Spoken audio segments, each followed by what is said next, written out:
வணக்கம். நான் உங்கள் மோகனா. 3/8/2025 மாலை மலர் ஞாயிற்றுக்கிழமை. வாங்க செய்திக்குள்ள போகலாம். ஆடிப்பெருக்கு விழா கோலாகலம். திருச்சி காவேரியில் இன்று புனித நீராடி வழிபட்ட மக்கள். சுமங்கலி பெண்கள் மாலை மாற்றி புதிய தாலி அணிந்து கொண்டனர்.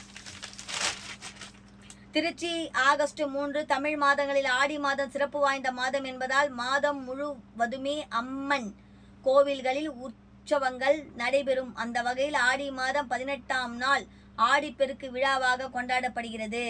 இயற்கைக்கு காவேரி தாய்க்கு நன்றி செலுத்தும் விதமாக பன்னெடுங்காலமாக தமிழகத்தில் ஆடிப்பெருக்கு அன்று சுமங்கலி பெண்கள் ஒன்று கூடி தேங்காய், பழங்கள், மஞ்சள், குங்குமம், பச்சை அரிசி,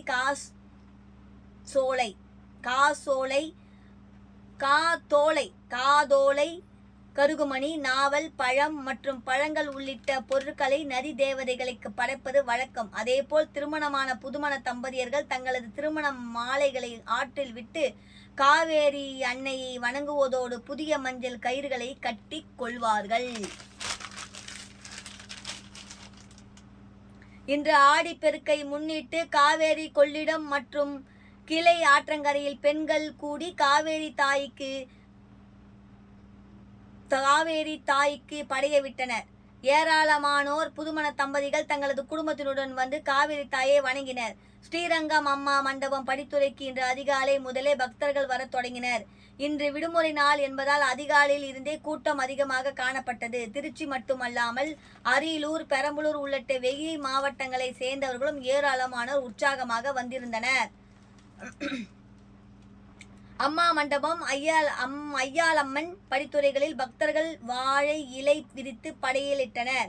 அதில் மஞ்சள், பிள்ளையார், தேங்காய், பழம், வெல்லம், ஏலக்காய் கலந்த அரிசி, கரும்பு துண்டு, கொய்யா, திராட்சை, ஆப்பிள், ஆரஞ்சு, சாத்துக்குடி, மாதுளம் உள்ளிட்ட பொருட்களை வைத்தும் மஞ்சள், குங்குமம், கருகமணி உள்ளிட்ட மங்கள பொருட்களை வைத்தும் மஞ்சள் கயிறுகளையும் வைத்திருந்தனர்.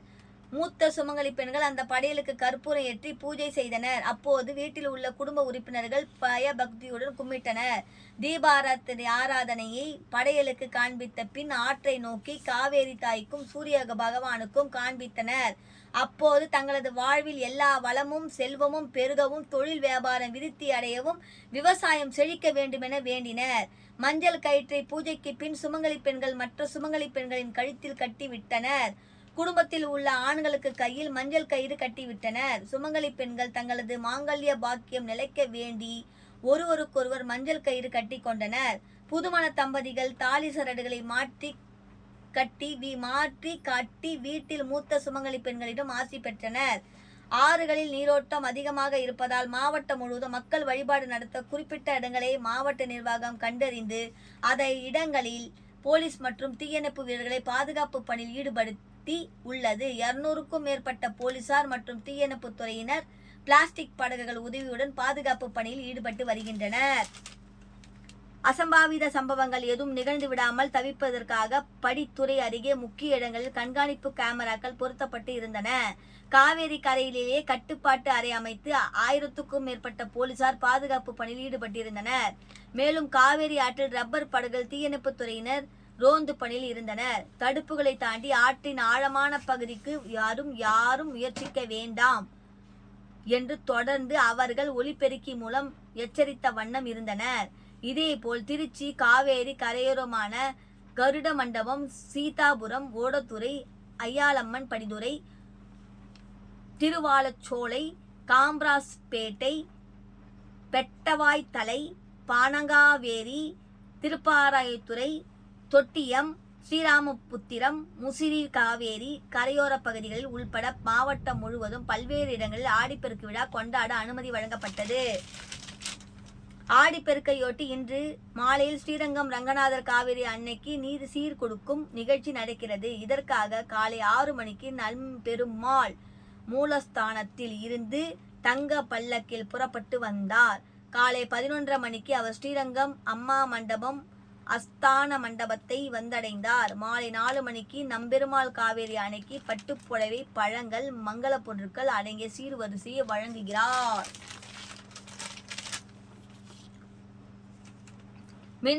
அடுத்தது மின்சார கார் உற்பத்தி தொழிற்சாலை திறந்து வைக்க முதல்வர் மு.க. ஸ்டாலின் நாளை காலை தூத்துக்குடி வருகிறார். தூத்துக்குடி செல்கிறார். சென்னை ஆகஸ்ட் 3 தூத்துக்குடியில் அமைக்கப்பட்டுள்ள மின்சார கார் தொழிற்சாலை திறப்பு விழா மற்றும் முதலீட்டாளர் மாநாட்டில் பங்கேற்பதற்காக முதலமைச்சர் மு.க.ஸ்டாலின் நாளை காலை 9:30 மணிக்கு விமானம் மூலம் தூத்துக்குடி செல்கிறார். வியட்நாம் நாட்டை சேர்த்து வின்பாஸ்ட் நிறுவனம் ரூபாய் 16,000 கோடியில் ஆண்டுக்கு 1.50 லட்சம் வாகனங்களை உற்பத்தி செய்யும் வகையில் தூத்துக்குடி மின்சார கார் உற்பத்தி தொழிற்சாலையை அமைக்க தமிழக அரசுடன் பரிந்துரை ஒப்பந்தம் ஏற்பட்டது. இந்த தொழிற்சாலைக்கு முதலமைச்சர் மு.க.ஸ்டாலின் கடந்த ஆண்டு அடிக்கல் நாட்டினார். இப்போது முதல் கட்ட கார் உற்பத்திக்கான பணிகள் நிறைவடைந்த நிலையில் VF7 கார்கள் இங்கு உற்பத்தி செய்யப்பட்டு விற்பனைக்கு தயார் செய்யப்பட்டுள்ளன. வின்பாஸ்ட் மின்சார கார் தொழிற்சாலை திறப்பு விழா நாளை 4ஆம் தேதி நடைபெறுகிறது. விழாவில் பங்கேற்பதற்காக முதலமைச்சர் மு.க.ஸ்டாலின் சென்னையில் இருந்து தனி விமானம் மூலம் நாளை காலை தூத்துக்குடி செல்கிறார். அடுத்த செய்தி, வட மாநிலத்தவர்களுக்கு வாக்குரிமை பற்றி சர்ச்சை கருத்து. தமிழகத்தில் பிரிவினைவாத தலைவர்கள் வெறுப்பை விதைக்கிறார்கள். வானதி சீனிவாசன் எம்எல்ஏ பேட்டி. கோவை ஆகஸ்ட் 3 பாரதிய ஜனதா தேசிய மகளிர் அணி தலைவியான வானதி சீனிவாசன் எம்எல்ஏ கோவையில் நிருபர்களுக்கு பேட்டியளித்தார். அவர் கூறியதாவது, தேர்தல் கமிஷன் யாரை வாக்காளர்களாக சேர்க்க வேண்டும் என்பதற்கான விதிமுறைகளை வைத்திருக்கின்றனர். டெல்லி, மும்பை போன்ற இடங்களில் தமிழர்கள் வசிக்கிறார்கள். அவர்களுக்கு அங்கு வாக்குரிமை வழங்கப்பட்டு உள்ளது. மும்பையில் புதுக்கோட்டையை சேர்ந்த ஒருவர் எம்எல்ஏவாக இருக்கிறார். அனைவரும் இந்திய குடிமக்கள். வாக்குரிமை கொடுப்பதற்கு ஒரு குறிப்பிட்ட அந்த இடத்தில் வசிக்க வேண்டும், எவ்வளவு வயது ஆகியிருக்க வேண்டும் என்பது தான் சட்டத்தின் தேர்தல் கமிஷன் வைத்திருக்கிறது. இந்த மொழி பேசுபவர்கள் அந்த மாநிலத்திற்கு சென்றால் வாக்களிக்க கூடாது என்பது சட்டத்தில் இல்லை. சட்டத்தின்படி தேர்தல் கமிஷன் என்ன நடைமுறை இருக்கிறதோ அதை செய்யும். அதன் அடிப்படையில் தமிழகத்தில் வட மாநிலத்தவர்களுக்கு வாக்குரிமை வழங்கப்படுகிறது. வட மாநில தொழிலாளர்கள் மீது திட்டமிட்ட ரீதியில் பொறுப்பு கருத்துக்களை பேசுகிற வட மாநில தொழிலாளர்களுக்கு எதிராக பேசுவதன் காரணமாக தன்னுடைய அரசியல் செல்வாக்கு வளரும் என நினைக்கும் தலைவர்கள், பிரவினைத்தாரும் பேசுகின்ற தலைவர்கள் இது போன்ற விஷயங்களை பேசுகிறார்கள், வெறுப்பை விதைக்கிறார்கள். பீகாரில் யாருக்கு சரியான ஆவணங்கள் உள்ளதோ, பெயர் விடுபட்டதோ அவர்கள் அப்பீல் செய்து இருக்கிறார்கள். உண்மையான ஆவணங்கள் இருப்பதவர்கள் அவர்களை நீக்க மாட்டார்கள். பாரதிய ஜனதா கருத்துக்களுக்கு அதிமுக உடன்பட்டு இருக்கிறது என் திருமாவளவன் கூறியிருக்கிறார். தற்போது அவர் திமுகவுடன் கூட்டணி வைத்திருக்கிறார். அடிக்கடி அவர் கூட்டணி தலைவரான முதல் அமைச்சரை சந்தித்துக் கொண்டிருக்கிறார். அப்போது அவரிடம் என்ன கேட்க வேண்டும் என்றால், திமுக பாஜகவோடு கூட்டணி வைத்திருந்த தேர்தல் அவர்களுடைய கருத்தியலோடு முழுமையாக ஒத்துழைத்து அதை ஏற்றுக்கொண்டு கூட்டணி வைத்தீர்களா என்ற கேள்வி கேட்க வேண்டும் என்று அவர் கூறினார். அடுத்தது, ராசிபுரத்தில் பரபரப்பு. 6 அடி நீள பாம்பை பிடித்து விளையாடிய 3 வயது சிறுவன். சமூக வலைத்தளங்களில் வைரலாகும் வீடியோ. ராசிபுரம் ஆகஸ்ட் 3 நாமக்கல் மாவட்டம் ராசிபுரம் நகராட்சி 25வது வார்டு கோனாரிப்பட்டி எக்ஸ்டென்ஷன் நம்பர் 2 வசித்து வருபவர் ராம்குமார், முன்னாள் கவுன்சிலர். இவரது வீட்டின் அருகே நேற்று சுமார் 6 அடி நீளமுள்ள சாரை பாம்பு ஒன்று காயமடைந்த நிலையில் கிடந்தது. அப்போது அந்த பாம்பை அந்த பகுதியை சேர்ந்த ஜனகன் என்பவரின் 3 வயது மகன் சிறிதும் பயமின்றி கையில் எடுத்து விளையாடியதாக கூறப்படுகிறது. பின்னர் அந்த பாம்பை கோனாரிப்பட்டி ஏரியில் அப்பகுதியினர் எடுத்து சென்று வீட்டனர். முன்னதாக சிறுவன் பாம்பை பிடித்து விளையாடுவதை அங்கிருந்தவர்கள் செல்போனில் வீடியோ பதிவு செய்து உள்ளனர். மேலும் அந்த வீடியோ சமூக வலைதளங்களில் தற்போது வைரலாகி வருகிறது. இது குறித்து வனத்துறை அதிகாரிகள் விசாரணை நடத்தி வருகின்றனர். இத்துடன் இந்த செய்தி அறிக்கை முடிவடைகிறது. மாலை மலர் செய்தி பிறகு பார்ப்போம். நன்றி, வணக்கம். உங்கள் மோகனா.